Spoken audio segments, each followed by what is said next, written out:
Assalamualaikum warahmatullahi wabarakatuh. Perkenalkan, nama saya Miftah Rahmadini dengan NIM 2122193. Saya akan menjelaskan perkembangan politik, sosial, dan ekonomi pada masa Daulah Abbasiyah. Baiklah, karena saya membuat video ini untuk memenuhi tugas ujian akhir materi pembelajaran SKI. Baiklah, saya akan menjelaskan, yaitu perkembangan politik, sosial, dan ekonomi pada masa Daulah Abbasiyah tahun 1750 sampai 1258 Masehi, menunjukkan transformasi besar dalam sejarah peradaban Islam. Yang pertama yaitu perkembangan politik. Sistem pemerintahan Daulah Abbasiyah menggantikan Bani Umayyah dengan sistem pemerintahan yang lebih terpusat dan birokratis. Yang kekuasaan khalifah sangat dominan tetapi lambat, dan laut muncul sebagai perdana menteri dan pejabat administrasi memperkuatkan struktur pemerintahan. Yang B, pemindahan ibu kota. Ibu kota ini dipindahkan dari Damaskus ke Baghdad oleh Khalifah Al-Mansur. Baghdad ini diperkembangkan menjadi pusat politik, ilmu pengetahuan, dan perdagangan. Sedangkan periode keemasan masa pemerintahannya adalah Harun ar-Rasyid dan putranya Al-Mamun merupakan puncak kerajaan Abbasiyah. Terdapat toleransi terhadap ilmu dan budaya non-Arab seperti Persia dan Yunani. Yang D, kemunduran politik. Kemunduran politik setelah abad ke-9 munculnya perpecahan dan kekuasaan lokal yang otonom seperti Bani Buwai dan Selju yang melemahkan otoritas khalifah. Pada akhirnya, Baghdad dihancurkan oleh Mongol tahun 1258 Masehi, menandai berakhirnya kekuasaan Abbasiyah di sana. Yang kedua, perkembangan sosial, yaitu kemajemukan sosial. Masyarakat Abbasiyah ini sangat multikultural. Arab, Persia, Turki, Yunani, Kristen, dan lain-lain hidup berdampingan.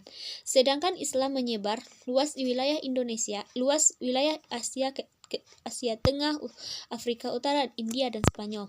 Peran ulama dan intelektual, muncul banyak ulama dan ilmuwan besar seperti Imam Bukhari, Imam Malik, Al-Kindi, Al-Farabi, dan Ibnu Sina.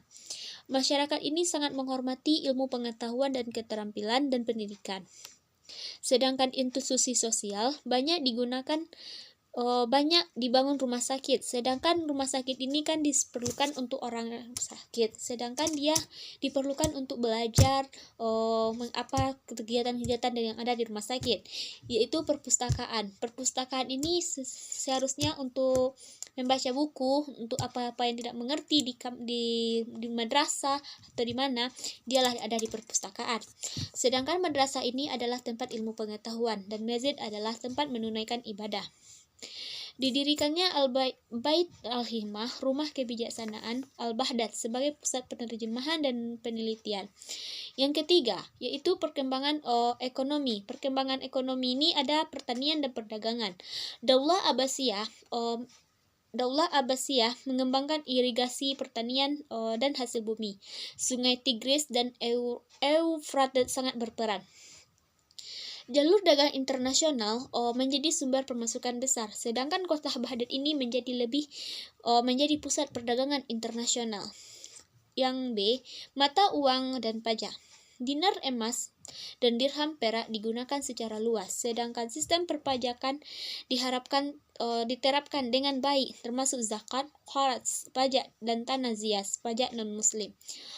Industri yang C, yaitu industri dan kerajinan. Industri ini berkembang seperti tekstil, kaca, aluminium, dan logam.